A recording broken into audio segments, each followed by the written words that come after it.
जो सितारा तक पहुंचता है उसकी कहानी धरती पर लौटकर भी चमकती है। नमस्कार दोस्तों, आज हम आपको एक ऐसी प्रेरणादायक यात्रा पर ले चलेंगे जो साहस, धैर्य और अटूट संकल्प की मिसाल है। ये कहानी है भारतीय मूल की अमेरिकी अंतरिक्ष यात्री सुनीता विलियम्स की, जिन्होंने 9 महीने अंतरिक्ष में बिताने के बाद सफलतापूर्वक पृथ्वी पर वापसी की है। उनकी ये यात्रा चुनौतियों से भरी रही, लेकिन उन्होंने हर बाधा को पार करते हुए इतिहास रचा। आइए इस रोमांचक सफर को करीब से जानें। Crew member here, that is none other than Sunny Williams. Big smile, big waves. Sunita Pandya Krishnan Williams एक ऐसा नाम जिसने अंतरिक्ष विज्ञान में अपनी अमिट छाप छोड़ी है।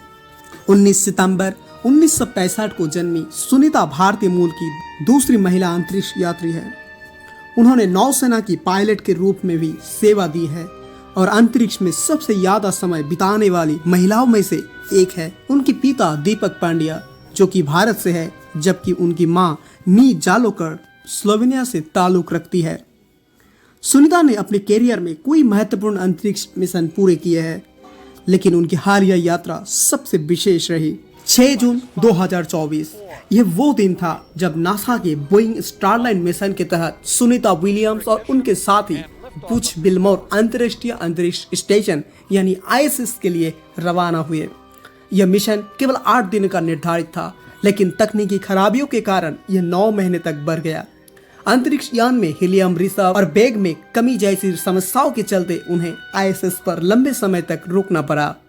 इस अप्रत्याशित विस्तार ने उनके धैर्य और समर्पण की परीक्षा ली, लेकिन उन्होंने हर चुनौती का सामना दृढ़ता से किया। अंतरिक्ष में 9 महीने बिताना आसान नहीं होता। वहां का जीवन पृथ्वी से बिल्कुल अलग और चुनौतियों से भरा होता है। दैनिक दिनचर्या। सुबह की शुरुआत। अंतरिक्ष में दिन में 16 बार सूर्योदय और सूर्यास्त होता है, जिससे समय का अनुभव बदल जाता है। कार्यक्रम। वैज्ञानिक प्रयोग, अंतरिक्ष यान की मरम्मत और नए डाटा संग्रहण में व्यस्तता। भावनात्मक चुनौतियां। परिवार से दूरी, अपनों से दूर रहना भावनात्मक रूप से कठिन होता है। मनोरंजन। पृथ्वी के दृश्य देखना और संगीत सुनना। स्पेसएक्स क्रू 9 मिशन के तहत उनकी वापसी की योजना बनाई गई। नए क्रू 9 दलों के ISS पर आगमन के बाद सुनीता और उनके साथियों ने वापसी की तैयारियां शुरू की। 19 मार्च 2025 सुबह 3:27 बजे भारतीय समय अनुसार सुनीता और उनकी टीम ने पृथ्वी की और वापसी की यात्रा शुरू की। Splash down. SpaceX crew 9 dragon capsule ने फ्लोरिडा के तट के पास समुद्र में सफलतापूर्वक लैंडिंग की। Recovery operation. कैप्सूल से बाहर निकलते समय सुनीता मुस्कुराई और हाथ हिलाकर सभी का अभिवादन किया। उन्हें स्ट्रेचर पर ले जाया गया, जो लंबे अंतरिक्ष प्रवास के बाद सामान्य प्रक्रिया है। शारीरिक प्रभाव। लंबे समय तक भारहीनता में रहने के कारण मांसपेशियों और हड्डियों की कमजोरी। पुनर्वास प्रक्रिया। सुनीता और उनके साथियों को पुनर्वास कार्यक्रम से गुजारना होगा ताकि वे सामान्य जीवन में वापस आ सके। जो असंभव को संभव बना दे वही असली विजेता होता है।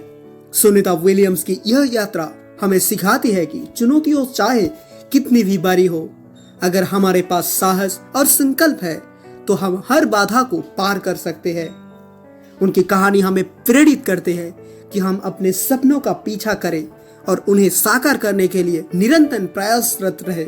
यदि आपको ये डॉक्यूमेंट्री पसंद आई तो हमारे चैनल को सब्सक्राइब करें और इस वीडियो को शेयर करें ताकि सुनीता विलियम्स की प्रेरणादायक कहानी अधिक से अधिक लोगों तक पहुंच सके।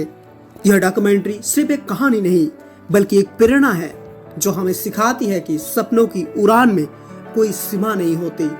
सुनीता विलियम्स का ये अद्भुत यात्रा आने वाले पीढ़ियों के लिए प्रेरणा स्रोत बने रहेगी।